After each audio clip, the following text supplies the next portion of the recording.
Hello and welcome to a brand new episode of Black White. Sorry. You don't know what we fought through to bring you this episode. No clue. Oh, God. Okay. Hi. Welcome to a new episode of Black, White, and Red all over. I am Victor Dandridge, the hardest working man in comics. I am known as Ryan. It's the fifth week. It is. Okay, we're trying to switch things up.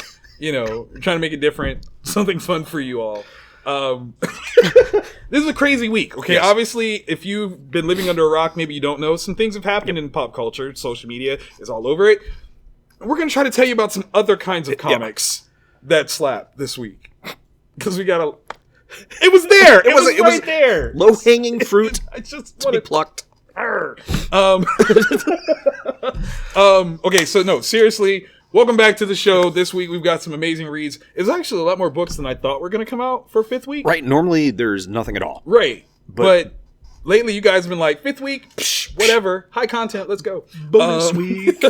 So in the good reads that you should read, I have 4 books. Yes. Because I was overachieving. I mean... It happens. Yeah. It happens. But technically, one of them is one that I'm going to be very critical of, which I normally am not. Yeah. But that's what we're going to do. I think there is editorial input or something. I agree, and we're going to talk about that. Okay, so otherwise, we've got nothing that's the same. Yeah. So I'm going to start off, since I have the Odd Man Out piece, if you don't mind. Okay, so... I don't trust nobody in that book. Listen, Almost American, this was wild. Okay, this is issue 5. This is the last of the arc, right? It gets into borderline wanted territory where I don't want to call it a fourth wall break, but it kind of is a fourth wall break where a character talks to us, the reader, and is like, this happens. I'm not going to lie. I was a little unnerved because they start naming people. Really? And I want to know if these are real people or not. Because I'm like, did you just out like a bunch of people that helped you? Like, hold on, let me, like, people. Oh, wow. Yes. Like, crazy naming of people. And I'm like, yo, what are you doing? Are these real people? Is this real? Like, oh my God. So if they are not actual individuals, it's one of the greatest things I've ever read in my life. If they are real individuals, what are you doing? What if it was all a scam to, like, here's all these people, and there's, like, somebody over in Russia that's like, oh, issue 5 is here. Let's do this. Let's do it. Like, I'm keeping my eye out on the news to make sure that none of these individuals pop up as gone missing, found, something bad happened. Like, I'm just like, this is crazy. Like, this is... Trust nobody. I mean, almost, man. Almost. There's some stuff in here I'm like, if that really happened that way, I would have peed my pants. Without question. Just straight up legit espionage stuff without, like, the bell, like the car with, like, the machine gun. No, this is real life. Real life. You don't know who you know and what that's going to do. It was fascinating. So definitely on board for this one. There is the hint that there is not a follow-up, but a different perspective to tell the story. Interesting. So we'll see what that does. But wow. I'm sorry. Let me just actually say who actually made this book. Like, let me just... we haven't even... Okay, so Ron Mars and Benny LaBelle are doing the art, chores, right? The writing of it and the art chores. But it's a story created by Jan Newman. That is not their real name. I just want you to know that. Juan Cho on colors and Russ Wooten bringing it home with the letters. But yeah, just kind of crazy. Yeah, like, you don't trust nobody. I don't trust nobody. Nobody. So fun. Alrighty. From Oni Press, Season of the Bruja. Aaron Duran, Sarah Solar are the 2 lead names on this. Written by Aaron, illustrated and colored by Sarah, lettered by Jaime Martinez for Andworld Designs, consulting reader for... I wonder if there's a Spanish edition. Ooh, that sounds fun. Yeah, because there's a consulting reader for Spanish, Adriana Nodal Tarafa. Nice. So this is kind of... I would put it at a really good age group for, like, teenage to early 20s. Okay. It is the story of the last witch. Ooh. And in that version, the Latinx meaning and understanding of the witch is like fighting demons and stuff. Oh, that's awesome. And she's training underneath her grandma, and stuff goes horribly wrong. It is such a fun, like the art style is so youthful and fun. Look good. The color choices are amazing because that's like real world, and that's the spirit world that the fight's taking place in. It is really, really cool, and it takes on kind of like that scene in Black Panther, where Killmonger's in the museum. Oh, and so there's a kind of a sequence like that where they're surrounded by a bunch of artifacts, and it comes up as like, this isn't so much a celebration of our culture in so much as spoils of war. Oh, so it kind of brings that kind of conversation to the forefront, and it then also brings in a war of culture, which let's see if I can get a good picture for you. I can't remember what panel it is, but this dude, dressed like that. That's not cultural clash. And so it's just this really, really fun read. Supernatural without being too dark, right? And every one of the women in this book is an extremely strong, powerful character. That's awesome. It's awesome. Great. I enjoyed it quite a bit. I wonder if, in light of Turning Red dropping, if this is like a perfect, again, cultural, semi-spiritual conversation piece that's about growth and womanhood even. Yeah. So that's dope. Yeah. I was very pleasantly surprised. It was really good. I like it. All right. So another one on the Goodreads you should read, War for Earth 3. Crazy talk. Thompson, Hopeless, McKeown, Olivetti, Vines, Herms. Okay. This is 2 of 2, right? So in only short order, 1 and 2 spot, we get this tale of Amanda Waller deciding that no, she should expand the Task Force X Suicide Squad roster to include the Crime Syndicate from Earth 3. I had expectations with that premise. It doesn't quite do that. I don't hate what it did, but I literally thought that what we were going to get was the full roster of the Crime Syndicate under Amanda Waller's control. And that is a status quo change that I was here for. Oh, yeah. We got a slightly lesser version of that. It's still a version of that, but a lesser version than what I was envisioning in my head. Because literally, what do you do with that? She can whatever she wants. Literally whatever, right? Yeah. Like, that's a multiversal game changer. And so I was really hoping we were going to get that. But it seems like they're setting up something a little softer in its presentation of this. So it's not... Like, I'm curious as to where this is going to go. But I really wanted that full-on, oh my God, we're all going to die. Yeah. At any moment, like, Superman. Because some of the things that could happen here, and this is interesting, with her being in control of the Crime Syndicate, what information would that equate to back on regular Earth? Oh. Right. But that's not the play. Because, if she discerns who's who in terms of the Crime Syndicate, does that mean that she now knows who they are and they're... Oh. That's what I thought it was going to go. It doesn't do that. So I'm not spoiling it. But, man, if that's what she did... That'd be Amanda Waller. That would be a super Amanda Waller move, where that's what... Come on. Y'all got to stop sleeping on Amanda Waller. Like, she has a problem. She would be a part of the Illuminati that we were talking about. She would definitely be a part of that. Yeah. You know it, Jeremy. Come on, man. Let's keep it honest. She's the only fictional character that would literally be a part of it. Yep. Yeah. Yep. from Boom Studios, Something's Killing the Children, number 21. As if you do not know who the creative team is, James Simon IV, Werther Delarera, Miguel Muerto. It is a brand new story arc. We have moved on from the previous butchering of children and adults by monsters in a different town, and it's another little kid. Okay. And she finds her family butchered, and it's very much getting all these new characters, like, because you've never seen them before. And so, like, here's this person, here's their pathos, and just seeing this little girl having to deal with mentally watching her family get torn apart, And then this monster. That's not okay. Right? That's not okay at all. Yeah. It's horrible. Like, whoever comes up with these monster ideas, wow. Yeah. You have darkness in you. And it's so, like, as every issue is, art is gorgeous. Color choices are gorgeous. James's writing and dialogue is just fantastic. Just snappy. Just go pick up all the trade paperbacks for this, and then at the same time, grab 21 because it's the start of a new one, and you will not be disappointed. It is horror done right and humanized, and oh my god, that one panel is like a cannibal. That's terrible. It's like a Cannibal Corpse album cover that's outlawed in Germany. Like that's. But painted in a nice way. Right, yeah. The color palette, you're like, oh, that's so... Wait a happy minute. Sunshine. Happy sun. It's good stuff. Yeah. I'm gonna dance in your insides. That's double Dutchin with like the... Oh, it'd be moist and like stuff splattering. You're like, yay! So bringing it down just a little bit.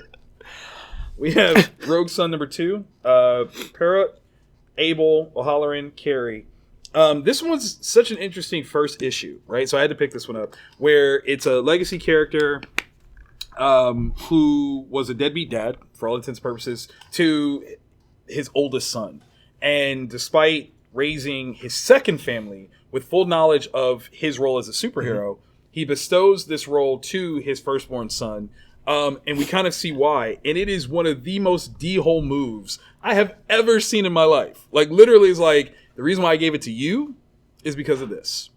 And whatever. Like, wow. If you're a fan of Batman Begins, it has a similar vibe. Imagine Terry McGinnis with a superpowered suit, but instead of just Bruce Wayne communicating from the Batcave, he can actually, like, astral project and be there with you, and how annoying that might be. Especially if he's your dad, who was never around, and he died, and this is all he left you, was responsibility. Rude.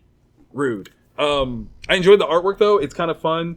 I don't know, there's something that I need to happen for it to really be like a mega must-read title. Yeah. I don't know what that is just yet, but it's very interesting right now. Like, if you are just tiptoeing into comics, I think this is a decent thing to kind of dip your toe into before you like jump into something continuity heavy. This is an original character. Yeah, not a lot to worry about. Yeah. His outfit is very Sauron-ish, like very Lord of the Rings style. Like if he, one ring to rule them all. Oh yeah, you can totally see it. I dig it. The combination of family dynamics and this new sense of responsibility and the monsters. Some interesting monster characters here and a whole world of arcane-esque types that I'm interested in exploring. So I'm definitely on for issue 3. So Rogue Sun, check that out. This is a toughie. Okay, let's get into it. Dark Ages. Book 6, Tom Taylor, Iban Coelho, Brian Reber. This is the end of this series, right?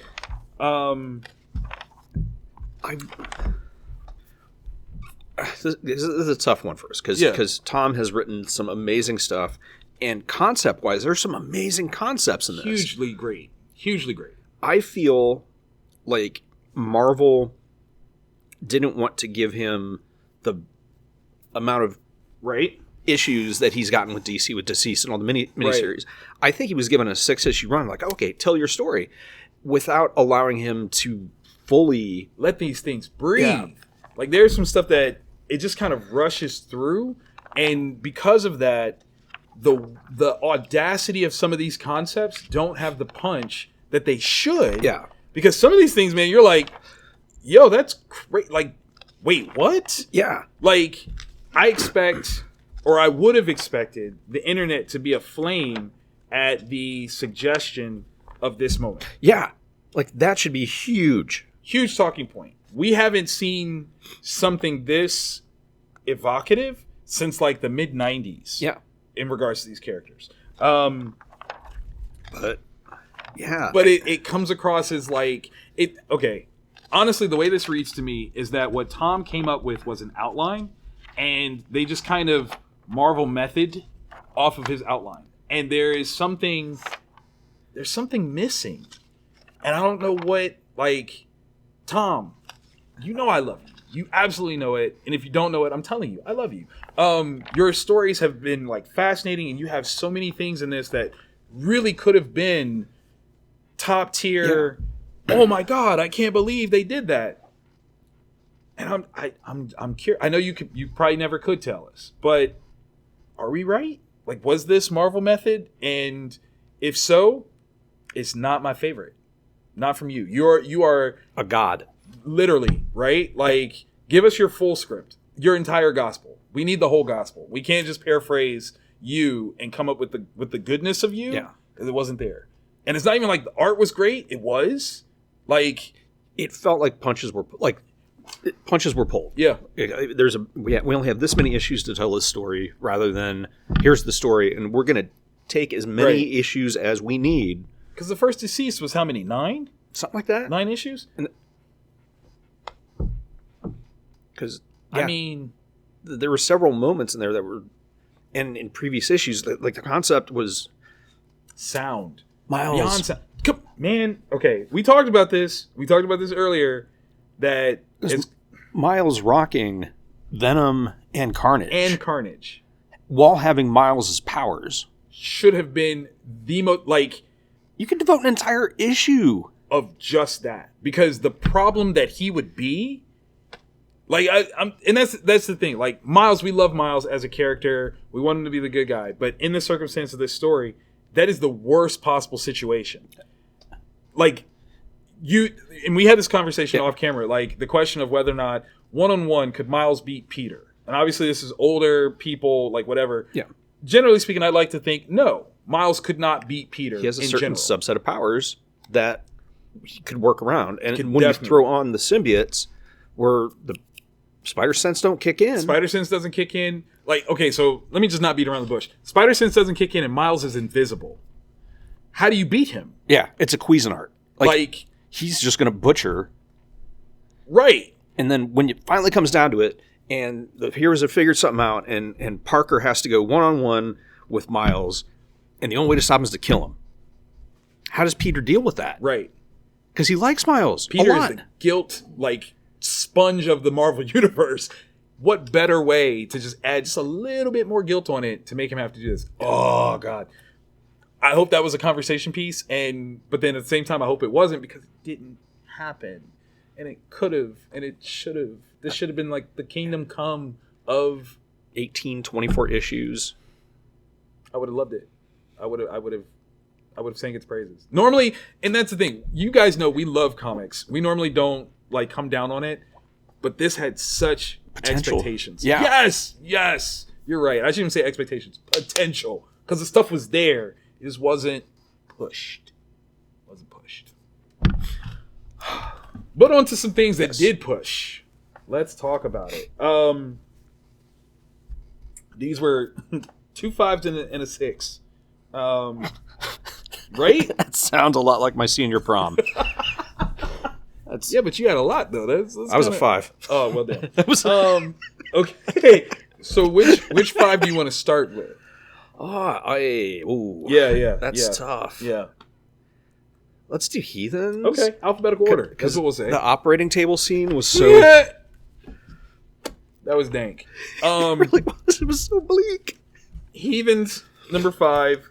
Cullen Bunn, Heath Amodio, and Sami Caviglia. Historic figures, bad folk, resurrected to hunt down an escaped bad person from the annals of time, right?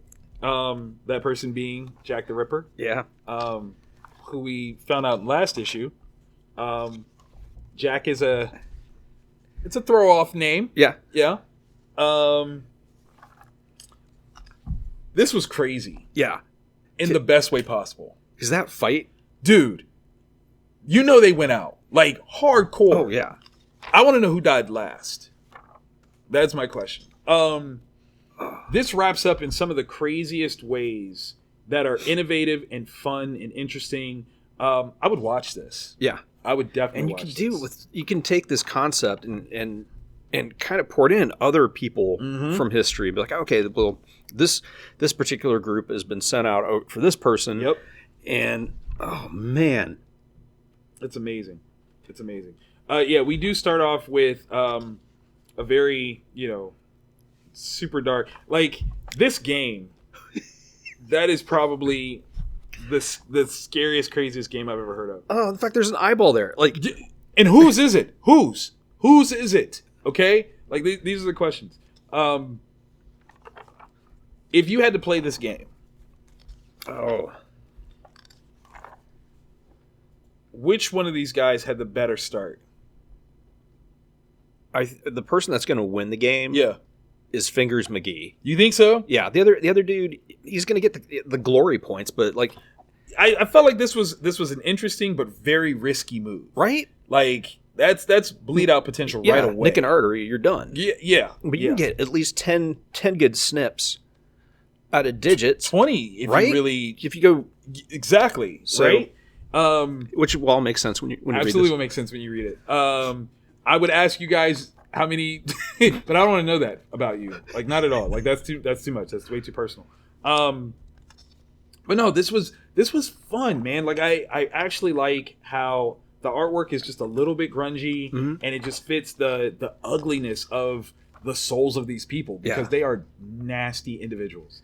But I love the conclusion that they come up to. Yeah.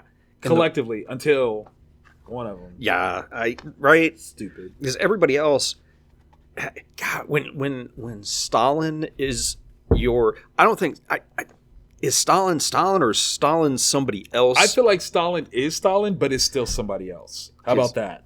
Yeah. Because that when they figure out that their afterlife, like they're going nowhere. Literally. And that is so.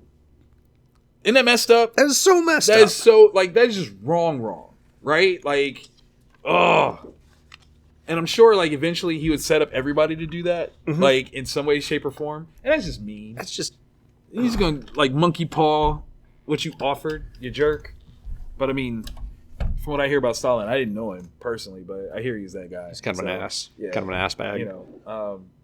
Actually, that's some of the stuff that I'm learning more now in terms of history, was, like, how Stalin and Hitler were, like, neck and neck for, like, how the West saw them, and was like, which one? And then, like, Hitler was like, haha, and they're like, him. All right, there like, we go. That's the... like, him. We got to go get him now. But, like, there was a time when they were just like, we might have to get both of them. Yeah, like, just that whole continent just kind of... Just doing stuff. Terrible. Another number 5? Yeah. Hulk number 5. Donny Cates, Ryan Ottley, Cliff Rathburn, Frank Martin. This is super experimental, and I don't even fully understand it, but I like it. Yeah, like conceptually, Hulk as a vehicle. Yeah. That is being piloted by Bruce Banner and using Hulk's anger and increasing rage as the fuel. Yeah. The thing that makes it most confusing to me, and this is going to sound crazy, but I'm not sure exactly what is the real world here. That's my question. Yeah. There's scenes here where things are happening, and I'm still not certain what is the actual reality that we're supposed to be reading and experiencing. But that's what makes it so freaking cool, is that you don't know. All these things, like, it's like 3 or 4 different realities happening at one time. Yeah. And I think it is 4. Oh my God, that's a lot. That's a lot of realities. And then we find out about the dimensional. Listen, okay, so issue 9. We have to wait to issue 9 to find out. That's so messed up. I want to know, what do you think these things? Because we don't see. We don't. And we know where it left off. Yes. And what is beyond that? Right? Or beneath it? I don't. And, like, I get that this person is. But what is she then? And if that, why couldn't Banner know that that's what that was? Like, what? How do you? I don't know. oh man, you got the abominations. You got Stage 5. I thought was bad. I literally thought stage 5 was like, oh, this is terrible. We don't want that. We've only seen up to stage 9, kind of. Like we've seen it sort go of, to 9. yeah, we've seen it go to 9. We don't know we don't know what 7, 8, and 9 are. So okay, that's what I want to know in the comments below. I want you to tell us what you think stages 7, 8, and 9 could be after you read this, because I don't even like, I don't know. I do not know. He's fought himself, right? I think. I don't know. That would be terrible. That would be so messed up. That. Yeah, this is such a what I'm loving, like out of Kate's run and then Al Ewing's run prior, that their Hulk isn't just like a weapon. Like he doesn't. They're playing with the concept, and in very creative ways, not lazy ways. Like when you make, we'll take Superman, we'll make him a bad guy. Right. No, this is like really, really high end concept stuff, and Ryan Ottley has got to love every minute. Oh God. I know he keeps his pencil sharp, because when that script comes in, he's just got to be giddy. I want to see the stuff that Ryan has drawn that they're like, nah, not that. Yeah. Like that's too much. Because I know he's done it. Where he's like, what if I draw this? And you're like, stop. I like it, but we can't do that. What do you think this is? Image Comics? Like we can't do this. No. We have investors that we have to keep safe. No, you can't do that. Yeah, that's amazing. Yeah. That's amazing. I hope that there is a poster in creation that has the levels of Hulk rage. And it just has like what they are. Pretty please. Please. And it feels like it's an arbitrary stopping point, but why not 10? Like right. Does it stop at 9 or is there more? Is there more? That's, oh God. Pretty please. Pretty please. I want it. Okay. Oh, this journey. Magic Order, Volume 2, Issue 6. Mark Miller, Stuart Demonin.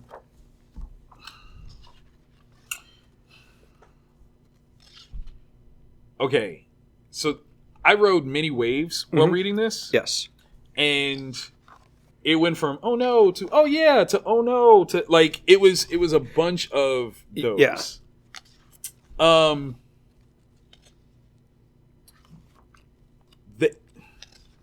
Can't say that. I'm trying to figure out how I can talk about this without spoiling anything. Because okay, so this is the finale of this one, right? And so everything comes to a perfect heading. Yes. And that is, okay. He even wrapped up stuff that I didn't even think about was a noticeable story point until it happened. Like the presidential task, right? Yes. Like the trick that they have to do. I didn't even think about that. I didn't think that was going to like cater to this story. I just thought it was something like, oh, that's an interesting backdrop statement. Yeah, you got to do something. Like right, that's cool. Whatever. Yeah. But no, the fact that it ties in, like here is the finishing, the culmination of my trick. You answer questions that I didn't even ask, and it's good. It's freaking the bringing along of the next generation of Moonstone. Come on. The short-sightedness of their enemies. Like that's the other thing. It's like you went all this trouble. You did. You had a plan, but you didn't fully think it through. Listen, this is one of those things where it's clever, and you're annoyed at how clever it is because you didn't see it. You're like, I'm a smart person. Why wouldn't that have happened? Oh crap! Why, but you didn't think of it. I didn't think about it. That's. And I've said it before, I'll say it again. That's the thing that makes Mark Miller's writing so fantastic. He will give you the thing, and it's right here. It's not even in your face. It's sitting on your shoulder, and it's talking to you.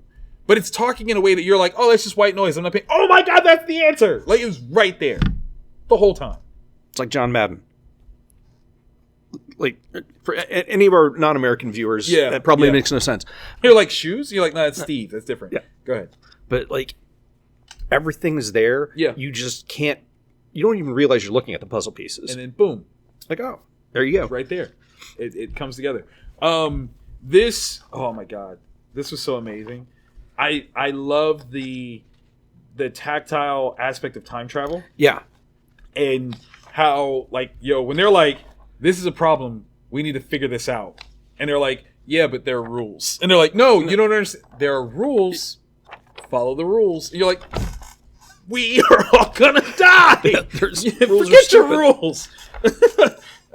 I love it. I love it. But that whole sequence, though, like as it's happening, just visually, Stewart killed it with the way the amazing. It looks, and then amazing. I love Cordelia. Oh, like that's just you have to, man. You have to. God, she was. This lady, still. Yeah, I don't like her. I don't think this was enough. I don't think it was. I'm not condoning violence against women. Certainly not elderly women. But that one, she had it coming. Like, she does some things where it's bad. It's super bad. Oh my God. Yeah, like that's my big thing is that a lot like that first story arc where as we were reading it, we didn't even see the trick being set up. That's what it is. That's the thing that gets you. This book is actually magic because you should have seen it. I'm busy looking at like the physical violence that's going to have to happen because that's how you stop stuff in comics is you beat the crap out of whatever it is. And the fact that that's not, and everything else is moving in the background, and we saw how it was going to end at the beginning with the presidential thing. Amazing. And it's still, God, that's why some people are really good at writing stuff, and then there's people like me. Like, people like us, dude. Like, as much as I try to write, I don't know. Like, this is insanely amazing. Like, this is one of the ones that I cannot wait to see it on Netflix. So true. When it happens. So true. And it's some of the best stuff that Mark's written. Oh my God. And like, it's so good. He's having fun. You know how I know he's having fun? It's the frequency that this is coming out. Because, like, Volume 3 is dropping this fall. Yeah. Like, he's not wasting any time. So that's how you know, like, he's having a blast writing this. Mm-hmm. But it's this is the type of thing that is going to be legacy material, right? Like, we talk about Sherlock Holmes' stories and King Arthur has stories. This is going to be one of the first comic book series that just has stories that you talk about. Like, we're not talking about like characters or a team. As a series, you're gonna be like, this happened, and then this happened, and then this happened. And you're just like, these are amazing. And it's phenomenal. It's such an experience. That was good. Every time, man, I think I got like a beat on it. Like, because I was right about one thing. Yeah. That was the one thing that I was right about. I was like, I don't think this, and I was right. Everything else, pure shock. When you guys don't understand. Like, when you have operated behind the curtain a bit, for you to still be surprised, there is a gift in that. Like, that's what I get when I read Mark stuff. I got that when I read World's Finest with Mark Waid. Like, it just made you feel like a kid who is just experiencing stuff, and that's what the good stuff is. We love it. Mm-hmm. We absolutely love it. And we hope that you like this episode. So if so, and you've watched all the way till now, click that thumbs up. Yeah. Because we need that algorithm love. Make sweet love to the algorithm. Mm-hmm. Yeah. And every week we do this. So I recommend hitting subscribe and the bell, and that'll let you know when we do the sweet lovin's. That's right. Usually Wednesdays. That's lovin' night. Mm-hmm. That's what we do. Except we do it in the morning. First thing. Wake you up with it. Like, yeah. That's all right. You ready for those hash browns? Oh. You want some coffee? How do you like your coffee? Black, white, and red all over? I'm going to mucilix you so hard. Because that cough has got to go. We're going to cure it. Cure it hard. Like your reading list. And then I'm going to go in the corner and cry. Just the mascara will run down my face. And I'll know. Mom was right.